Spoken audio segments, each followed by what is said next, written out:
বিয়ে খাওয়ার মাঝখানে খবর এসেছে বর পালিয়ে গেছে, চারিদিকে তুলখালাম কাণ্ড। এইদিকে আমার প্লেটে মাংস কম পড়েছে, চারিদিকে চেয়েও মাংস নেওয়ার মতো কাউকে পেলাম না। অবশেষে অনেক উকিঝুঁকির পর দেখি কন্যারে গিরে সবাই দাঁড়িয়ে আছে। প্লেট হাতে নিয়ে বাবুর্চি টাইপের এক লোকরে বললাম, ভাই সাব গরুর মাংসের হাড়ি কোথায়? সে আমার দিকে তাকিয়ে কর্কশ স্বরে বলে উঠলো, ছেলেও দাও হয়ে গেছে আর আপনি খাবারের পিছনে এখনো পড়ে আছেন। বুঝলাম না, ছেলে গেছে তো কি হয়েছে, আমারে দাওয়াত দেওয়া হয়েছে, আমি খেতে এসেছি। এইদিকে কন্যা চিৎকার করে বলছে, আমি বিয়ে না করে উঠবো না, এক্ষুনি আমাকে বিয়ে দিয়ে দিতে হবে। আমিও প্লেট হাতে নিয়ে বললাম, হক কথা, বরাবর কন্যা সাজা ভালো লাগে না, আজই বিয়ে হওয়া উচিত। দেখলাম 2-3 জন সহমত জানিয়ে মাথা নাড়া দিল। কন্যা আবার বলে উঠলো, এই মুহূর্তে আমার বিয়ে না হলে আমি গলায় দড়ি দিব।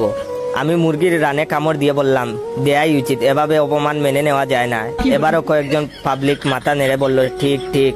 কন্যা কাঁদো কাঁদো সরে বলল, আব্বা আমি কিন্তু এক কথা দুইবার বলবো না, তাড়াতাড়ি ব্যবস্থা করেন, নয়তো অঘটন হয়ে যাবে। মাংস শেষ, হাড্ডিতে কামড় দিয়ে বললাম, দ্রুত ব্যবস্থা না হলে বাংচুর হবে।